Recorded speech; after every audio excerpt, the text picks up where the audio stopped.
Howdy, howdy, folks. It is Diecastbuffet here again. Welcome back to another NASCAR Diecast review. Today we have one of the most unique, possibly going to be a very rare car someday, the Kaz Grala Pit Viper Chevrolet Camaro for the money team. So this paint scheme is wild and yo. Look, I know a lot of people, probably more of the maybe more traditional crowd would be like, this paint scheme literally looks like crap. To me, it's modern, it's retro, I love it. It looks so awesome. This is the type of paint schemes I missed in stock car racing. Paint schemes that are so wild and out there that you either love it or you hate it. And this paint scheme is wild and so without further ado, let's go ahead and pop it out of the box. Alrighty, folks, we're out of the good old box, and check out this amazing, amazing diecast. Wow. If you have not picked up the Pit Viper Chevrolet Camaro, what are you doing, guys? I picked mine up from our friends at B Diecast. You can too, and you can save on shipping with that promo code down below. Use code Diecastbuffet for any orders, $30. Alrighty, folks, we're out of the good old box, and check out this amazing, amazing diecast. Wow. If you have not picked up the Pit Viper Chevrolet Camaro, what are you doing, guys? I picked mine up from our friends at B Diecast. You can too, and you can save on shipping with that promo code down below. Use code Diecastbuffet for any orders, $30 or more. You don't have to use it, fellas, but if you do, I love you forever. Just kidding, guys. I love you regardless. So anyways, you go over here to the front of the car. The whole paint scheme is like, it's like a off-tint petty blue, right? A little bit of a teal blue, if you will. But you have like this like funfetti confetti pattern. That's amazing. Like on the sides of the car, it's like a white confetti, kind of like a, what do you call it? Like powdered sugar, right? But on the top of the car, you have this like dark blue scatter. I'm telling you, man, this is one of the most original race car designs I have ever seen. So you got Pit Viper there. Really cool looking logo. I personally don't own a pair. I'm more of an Oakley guy myself. But really, really popular fashion trend right now. So go to the front of the car. Look at this paint scheme, guys. It is wild and yo. And this is for the money team. For people who don't know, it's Floyd Mayweather's team, or whether he really owns it or he's just a front for it to attract sponsors. Who really knows? But let's just assume he owns it. You got the number 50 there, which is the last time we got a number 50 car. Guys, I can't even remember. Maybe like an obscure early or late 2000s promo nationwide car or something. I can't even remember the last time we got a 50 car. It might be Nextel. It might be Winston Cup. It's such a weird number. No one really uses it. We got the Chevrolet bow tie right there. Got number 50, Sunoco. You got the money team logo right there. It doesn't have the logo on the box, which I find kind of interesting. I figured for that being their inaugural diecast, they would want something a little bit more unique for it. The chassis is a little bit loose on this one, but that's okay. I love this paint scheme. I absolutely love it. It is so freaking cool. So you got the number 50. You got the Goodyear Cup Series, Kaz Grala. I like when they put a larger logo so you can actually read the driver's name. Something Kevin Harvick diecast they're not really fond of that. Got the Mechanics Wear. Not sure what those two logos are. Probably the Momentum NFT maybe. But you got pitviper.com. I like that font. Really, really nice. Kind of reminds you of the LA Rams end zone font. You got some logos on the back end of the car. I think it says mane and tail, something else. Can't really read that. This is such a great location for a sponsor name, though. Like the Pit Viper, the way it just wraps around the, I like to call them the IndyCar style side pods, because that's what they really are. They're so pronounced nowadays on these Camaros. Really, really cool. I get on the B post, you get the money team.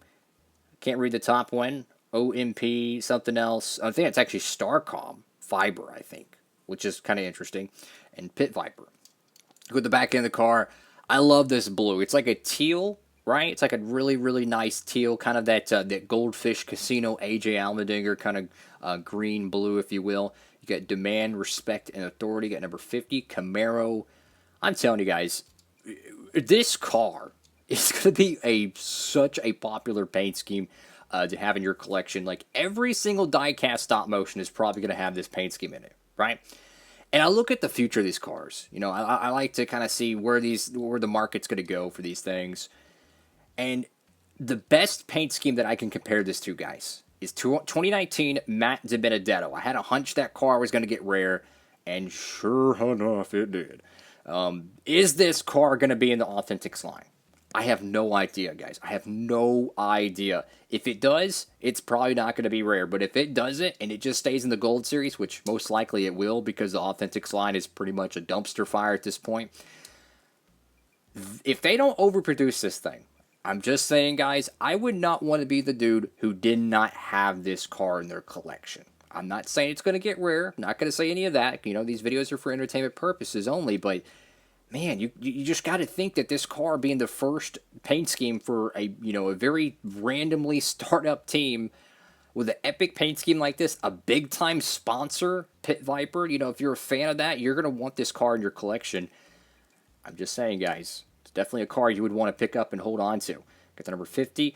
I love it how the whole number just covers the whole top of the car. Really, really nice. And you go to the back end of the car, got Grala, and get the little Pit Viper logo. This paint scheme, it's modern. It's kind of like a what do they call it? Action sports, like skateboarding, rallycross racing, bicycling. What do they call it? BMX, I think it's the official name for it. It just kind of has that action sport paint scheme vibe to it, which I love. Chase Elliott's A-Shock Energy paint scheme reminds me a lot of that, where it's wild, it's modern, it's just radical, right? It's crazy looking, and I love it. This is an amazing paint scheme. 10 out of 10. 10 out of 10. I am thoroughly impressed with this race car. A lot of y'all are probably like, this thing is the ugliest race car I've ever seen. That's the point. It's so fresh, it's so modern that everyone's going to hate it initially. But years from now, you're going to look back and be like, yeah, that car was it, y'all. I love this paint scheme. Will this car even return in 23? I have no idea. They might return next year, and they might have a completely different paint scheme. They might not even race. They may never make another diecast for them. That's what I'm saying. You never know. But I would get this car for sure. Get it while you can. You never know when these things dry up. I will say this chassis is a little bit loose, though, but what an awesome looking paint scheme, guys. I mean, just imagine this in your diecast stop motion. Imagine that in your diecast collection. I think they made it in the 124 scale as well, but right now, these are some of my favorite paint schemes this year. The Ryan Blaney Menards Pennzoil car is, almost dropped it there, guys. This is probably a 9 out of 10 or a 10 out of 10 paint scheme. This is a 10 out of 10 paint scheme. I love these cars, guys. Definitely a Diecast of the Year contender. I still think the best car this year, no doubt about it, it's been the A-Shock Energy paint scheme. But this is what I want to see more from paint schemes and designers that are working with these cup teams and stuff. Make paint schemes like this. Something that, when you see it, you're going to want to take photos of it and post it on social media. It's free advertisement, right? Something that's so amazingly awesome, like nothing you've ever seen. That is how you get the most out of your advertising when you're a sponsor. When you show up to the racetrack and you have a paint scheme like this, I almost guarantee you no one is going to go look for that car in the garage area and take a photo of it and post it on social media, right? No one's going to go crazy and say, oh, wow, Kevin Harvick's running this paint scheme this week. No one really cares. I'm going to keep it honest with y'all guys. No one really does that when you run a bad paint scheme. But when you run a great-looking paint scheme, you can see the social media attraction to it. People go nuts over it, and all it's doing is giving this brand more and more exposure of it. Also, getting a diecast made also gives you more brand exposure. So, I'm just saying, guys, I think the food for thought would be to create the most craziest, amazing-looking paint scheme possible. And a lot of Instagram designers, let me tell you, there's a lot of them out there. They do paint schemes and artwork for pretty much for free that are 10 times better than what's really on the race cars. I'm just going to keep it 100% honest with you. A lot of the Cup Series designers are not that good compared to what they could be. I'm going to keep it 100% honest with you guys.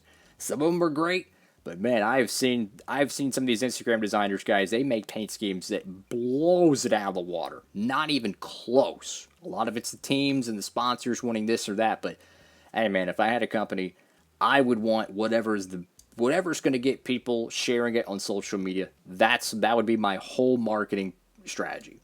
So that's all for now, guys. Thank you all so much for watching the video. If you can, like, comment, and subscribe for more next-gen NASCAR Diecast reviews. So that's all for now. Diecast Buffet. Signing off.